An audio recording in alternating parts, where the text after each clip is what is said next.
It was 5 o'clock in the morning, and I had taken the pregnancy test by myself while he was still sleeping. So I wrote a letter to him, you know, saying, I know that we had things planned, but sometimes things don't always go as we plan, and you're gonna be a papa. Whoa, I knew we wanted to have kids, you know, and a little sooner than expected, but just very excited. And then he made me take a second pregnancy test just to make sure. I remember the ultrasound when we found out that it was going to be a boy, and he started crying. I was like, what? I was really excited. He was really excited. All right, it's gonna be great, you know, get to do all that guy stuff with my new son. I would never say, I just need a happy, healthy boy. I just say, just bring me a healthy boy. We'll make him happy. It just seemed like things were going the way they should have gone. He's like, one more push and you're done. And out came baby Carter. And as a new father, all you think about is 10 fingers and 10 toes. I was actually looking for it, you know. Okay, good, there's 2 feet, 2 arms, 1 head. Sorry.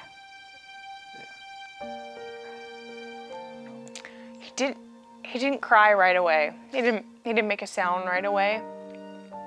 And I remember just looking down like, oh, that's my baby. And I didn't cry right away. Nobody said anything, but they whisked him away to the little incubator in our room. And I could see the nurses, you know, like kind of going back and forth and just like turning and talking to each other. Just seeing them pick up his arms and then letting go of his arms, and they would kept falling down and stuff, telling sign there that something wasn't right.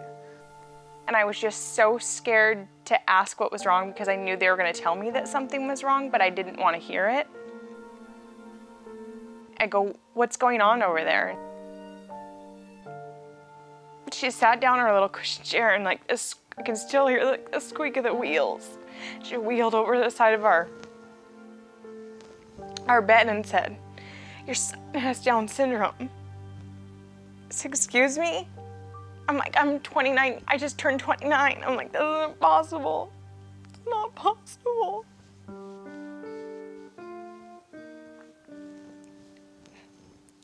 And so she goes, I take it you didn't know? And we had no idea. And then they brought Carter over to me. And I remember just looking at him. I had to tell myself that he was perfect. I was scared. I was scared I wasn't gonna love him. I was scared that I didn't know what to do with him. I was just shock for me. Just like, what do you mean? You know? It's like you had a baby, but it's like you lost a baby at the same time. You ask yourself what you did wrong. I remember hearing the door crack open. It was my mom and my dad behind her. And I just remember seeing her pop her head in, and all I said was, he has Down syndrome. And I just shouted it. And I'll never forget the look on her face. And I remember her looking at me and wanting to make it all better, but she couldn't. And I thought about like, when we were gonna take him places and we were gonna go to meet people, do I say, this is my son? This is my son Carter, he has Down syndrome. Like, I didn't know how I was gonna introduce him, or do I not tell people? I kept thinking, okay, if his heart's healthy, maybe the Down syndrome isn't that bad. I guess almost thinking in denial a little bit that he even had it, Down syndrome still. Yeah, at first it was hard. I just, a lot of crying, and just, we didn't know anything. I think at one point they gave us a packet of, here, to go on the internet and you can find out about Down syndrome and stuff like that, and it was just kind of like, you know, man, this is not helping. Is there anybody that can come in here and like, you know, give us some answers and some information? And in the beginning it didn't feel like there was that. We took him in the pediatrician's office, and he said Carter will probably be having to receive physical therapy and speech therapy and whatnot. So we wanted to be proactive and giving Carter everything that we could to make sure that he is successful in all aspects of his life. And so we're like, as young as he can start, let's do it. It felt like we were walking into a place where we belonged. You accepted us and you were there for us.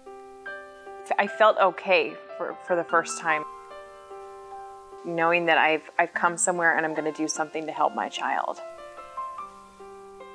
And then when they came to our house the very first time, almost immediately, it was just like, this feels right. This is going to help.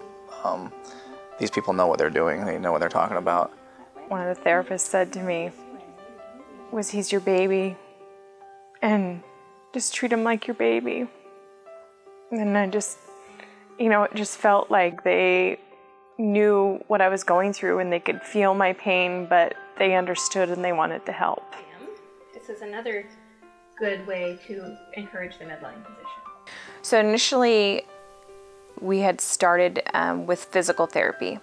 And then as Carter got a little bit older, we added in speech therapy. Good job. Can you say please?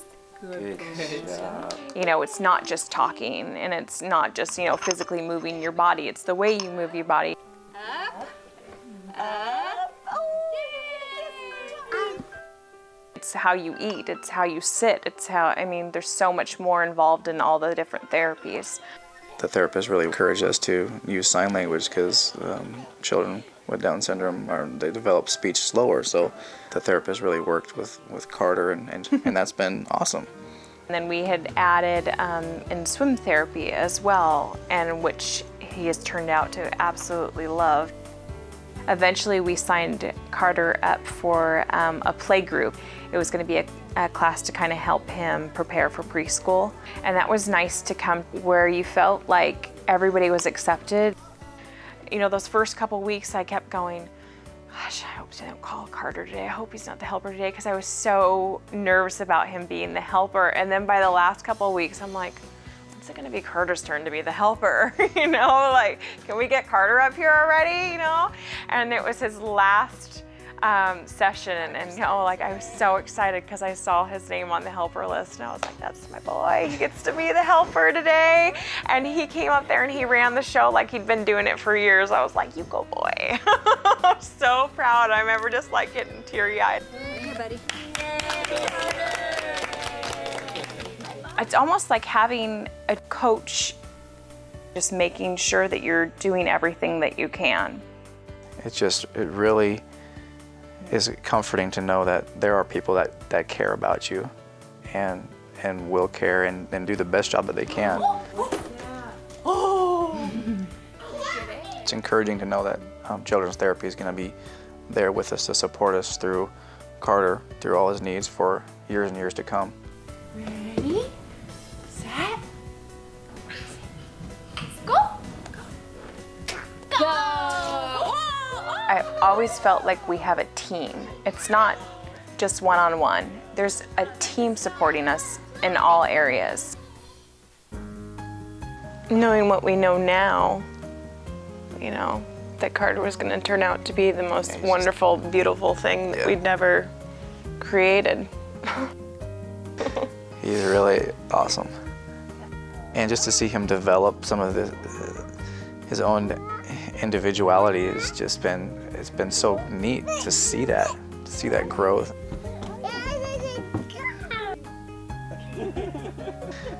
He's his own man, he's gonna do what he wants to do. He's confident, and we're gonna let him go.